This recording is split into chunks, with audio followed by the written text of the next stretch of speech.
My special guest on this podcast, she has brought peace and awareness to the lives of thousands of people with her remarkable healing gifts. She is Theresa Caputo's teacher and mentor, and she has been instrumental in healing millions of people around the world. Pat Longo is my special guest today. And they say, and to some, God gave the gift of healing. And listen in at the end of this podcast for a limited time only special 40% discount. She came into my life 5 years ago. I'll never forget the day, December 14th, 2015. I was boarding a plane to Miami because my beloved father was going to have surgery to remove his bladder. Little did I know, she would not only heal my father after his surgery, but she would become a dear friend to me. She is Theresa Caputo, the Long Island Medium's teacher and mentor. She has been blessed with the extraordinary ability to heal others by using the power of divine energy. I am beyond grateful to welcome back to my show to share her gifts with us and her story and her new book, which is just amazing, The Gifts Beneath Your Anxiety, Simple Spiritual Tools to Find Peace, Awaken the Power Within, and heal your life. Welcome, Pat Longo. Hello, Wendy. It's so nice to be back. Just being with you in this room is the best gift ever. Oh, thank you. I can't believe it's been 5 years. And I can't either. I looked at it on my email. I looked at the date and I said, oh, my Lord, it's been that long already. And then I lost my father in November. Yes. And you came back into my life again. There's reasons for all of this. Absolutely. No coincidence. So I dedicate this show to him. So tell us, what is a spiritual healer and teacher? Okay. Well, I'll tell you what I know. As a spiritual healer, it's, I'm going to say it's a gift that I received somewhere in the 25-year ago vicinity. And when I say gift, I went to a class in metaphysics. Paranormal. I didn't know what I was going to, but I knew there was more. I always felt there was more. And the class did things like tarot cards or angels or UFOs, anything. It was a 10-week class. Anything that you didn't understand or couldn't figure out, that's what we stepped into. So it was meditation that actually began opening up the door to my gift. She would meditate us every week, and by week number 3, my hands were burning hot. And I didn't know it was connected to class. I really didn't. I said it to my husband that day. I said, I don't know what's wrong with me. My hands feel like hot pokers. I can't get them cooled down. Maybe it's menopause. I right. Laughed about it. I said, I thought it was supposed to be hot flashes, not hot hands. And the following week in class, the teacher had me put my hand on somebody that was in pain from an old car accident. She had a lot of soft tissue damage. It was raining outside. It was a lot of people, when they get injuries like that, they ache. So I put my hand on her. I really didn't want to because I had no idea what I was doing or why she wanted me to do it. Right. And I put my hand on her thigh, and 2 minutes, her pain was gone. So it was kind of like a spin for me. What happened? Why me? Where is this coming from? And I tried to search it out, look it up in the library. I couldn't find anything. New Age sections weren't around at that point. And I did find a book in a bookstore. And I think it was called Healing Hands. It's a long time. And I lost the book. I gave it out to somebody and didn't see it again. And it helped me understand that I was channeling energy, that energy was coming through me and out my hands into the person in front of me. In the beginning, it was a little tricky because I would take on the pain. Whatever it was, I practiced quietly on my siblings, and they didn't know what I was doing. Neither did I. And but I would get rid of a stiff neck, and I'd get it. And then a migraine, and I'd get it. So I went home, and I had a little talk with God, and I said, okay, I'm ready to do this. I'm okay. I surrender if you want me to do this, but I can't be walking around with everybody's pain and illness. That's not going to fly. I can't imagine. And all my young life, I was always sick. And I come from 6 children. I was always sicker than them. If I got what they got, and then I got something else. So I was constantly ill. I had asthma, I had eczema, psoriasis, I had giant hives, I had migraine, sinusitis, pneumonia 6 times. It was crazy. I was sick and got psoriatic arthritis. By 35, I really did think I was going to be in a wheelchair because the pain was getting so bad on the right side of my body, joint for joint. Wow. And when I became a healer, everything healed.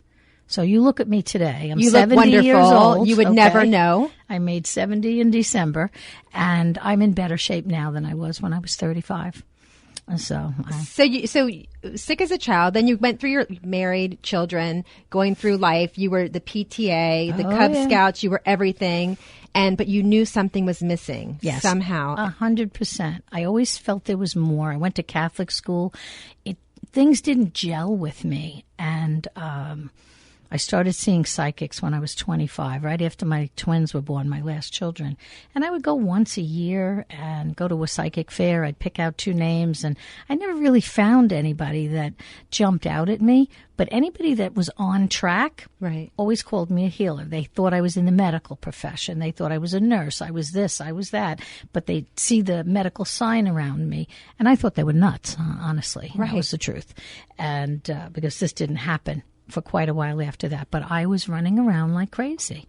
I was on the PTA. I typed the newsletter for the PTA every month. I did all the artwork. I did all kinds of crazy stuff. And then the Civic Association and the Cub Scout. I was the den mother. I was the religion teacher. I was the mom in charge of soccer. And I drove everybody to school. My brother called me the Blue Flash because I would just fly down his block and never stop because I was always on the move. And my life is still the same way. It's just different. Yes.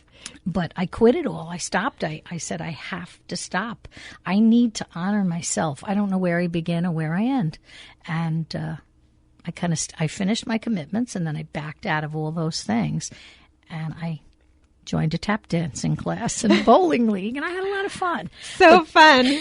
But I remember my daughter was a dance teacher, and she was always on stage. And I was watching the recital one day, and I poked my sister. There were some adult women up there, and I said, we could do this. And she looked at me. I said, we could do this. So I started to dance with the adults, and I think I was somewhere in my 30s, and I had so much fun. I got a 9-year trophy. I quit before the 10th year. I felt like I was the Pillsbury Doughboy in Sparkles. So but you started doing things for yourself. Yes. And that's when my gifts opened up. That's when this whole new world just began to open for me. So it's really important to honor yourself and to not get caught up in so many other things in life that you forget about you. You have taught me that, and I'm still trying to get there to that place. Tell us about your connection with Theresa Caputo, the Long Island medium. You've known her your entire life. Yes. What happened? Well, let's see.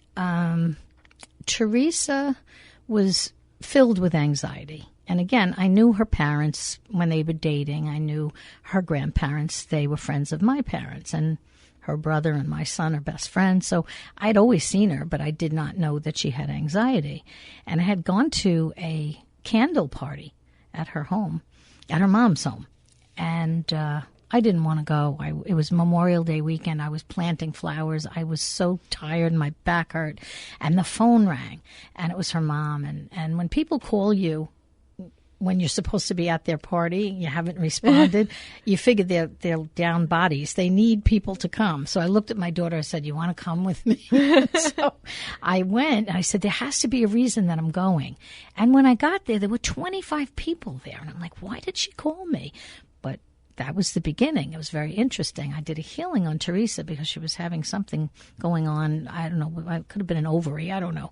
And I did a healing on her, and 3 weeks later, she called me back, and she said, my husband wants to know if you want to do another healing on me. And I said, why? And she said, because I'm just so calm. He said, you need more. And so we laughed about it. I said, no, Theresa, you don't have to come back. So time went by. Her mother bowled with me. So I pulled in the driveway one night to drop her mom off, and Theresa came and knocked on the window. She said, Mrs. Longo, are you still doing those classes? And I said, yes. And she said, you want to come? I said, yeah, I think I want to come. So something funny happened. She came, but she brought a friend, a cousin. Okay. And it took Theresa 3 weeks to get to my class and we're 2 miles away from each other. And she couldn't drive in the rain. And every Wednesday night, it rained. So the first week she called and say, I can't come. I can't get in the car. Second week, same thing. Third week, she said, I'm coming. She said, I've been practicing going up and down the block. Oh, God. All day. So she really had extreme anxiety in many, many different levels. And she came to class. And then she did not come back for a year because her daughter's gym schedule changed. She was in gymnastics, and it turned out to be that night. And at that time, I was only teaching on one night a week. And a year later, she came back, and within 2 weeks, her gifts opened wide. Very similar to what happened to me. 2 weeks. And she didn't know where it came from. She didn't know what hit her. She argued with me at the front door, and she said, it's because I was sitting in that medium seat, she said, because the girl who told her this was going to happen really fast was out that night. So she sat where she sat. Oh, wow. She insisted it had to be that. But slowly but surely, everything, it came so rapidly for her. And then I had to work on the anxiety. Now, I did not have the tools for anxiety that I have today when she started my class. I did that all through healing and past life regression. I put her under hypnosis, and we were working on the anxiety in lifetimes that were very traumatic. And I even did it on air with her at one point in time. But she calmed down. Now look at her. I mean, she couldn't fly in a plane. She couldn't go in an elevator. She couldn't drive in the rain. She wouldn't eat in a restaurant. Amazing. And now she's probably in the back of a limo every day. Flying everywhere. She flew over Niagara Falls in a helicopter, which I would never do. And I have no fear, but that I'm not a chance. So she does all these things. I remember she was on the 28th floor. It was the first time she was on the 28th floor in a hotel, and she called me up to let me know that, she was on the 28th floor. So she used to walk up. And when she first started all of this, but a lot of offices in Manhattan, you can only walk so far. Right. You might walk 4 floors, and then you've got to get in an elevator. Right, so right. we had a lot of work to do. And now look at her. It's amazing. So the connection between anxiety and spirit. Well, for Theresa, and again, this is a funny story, and I don't know if I put it in the book, but we were on our way to a group. It was a beauty parlor. One of the other mediums had said, I can't do this anymore, and do you think you have anybody for it? So I took 2 girls, and she fought me tooth and nail. And I mean nail, because her nails went right in my arm on the parkway, and I had to pull off. And she was really nervous about it. And I said, don't worry, it's fine. You're going to do fine. I pulled over to a gas station. I said, breathe, breathe, breathe. We're not far. And she said to me, whatever you do, don't give me any men. I said, how many men? There's not going to be any men in a beauty parlor. Where are they going to come from? Just whatever you do, don't give me any men. I don't know whether she must have had a feeling. And, of course, we get there. And we're in the back, and they're sending people in, and there's 2 girls, and they're each taking somebody. Somebody sits down, they start to read. Well, the one girl wasn't finished, and the first man came through the door. So I had to give him to her. Right. And, she gave me a look, but she did her job. And then there was another man. He came in, same thing happened. He had to go to her because the other girl wasn't finished with hers. And when we came out of the building, this time she put her hand on my arm, not her nails. And she said to me, I feel whole for the first time in my life. Because reading and allowing it all to come through stopped the anxiety. The anxiety is spirit related. It's all connected. You, me, we're in a room together. Right. With us, we each have at least one guide, spiritual guide. We have a team of angels. Everybody does. It's a universal team. And then we have loved ones on the other side. So figure how many energies are really in a room with us right now. Let's just say there's 12, maybe more. I'm older. I have a lot of people on the other side. I have many guides, not just one, but for the sake of numbers. So now take that to the movie theater and multiply. Oh, my. Think about how much energy is on the street in a city or a concert, what is it, the mall at Christmas time, and everybody's frenetic, besides which everybody's under stress and racing around. There's a lot of energy out there, and we walk through it every day. So if you happen to be particularly anxious or sensitive, very highly sensitive, let's say, and you feel other people's energy, such as an empath, which we're going to talk about. Yes, we're going to talk about empaths. But when you feel that, it's almost like you're being crushed. It's all coming at you at the same time. So people don't want to leave the house. I saw 3 clients yesterday out of 4, and every one of them had extreme anxiety. And I had to put pillows in front of them in order for them to be able to talk to me, to cover their solar plexus. I don't give them the tools right away because I want them to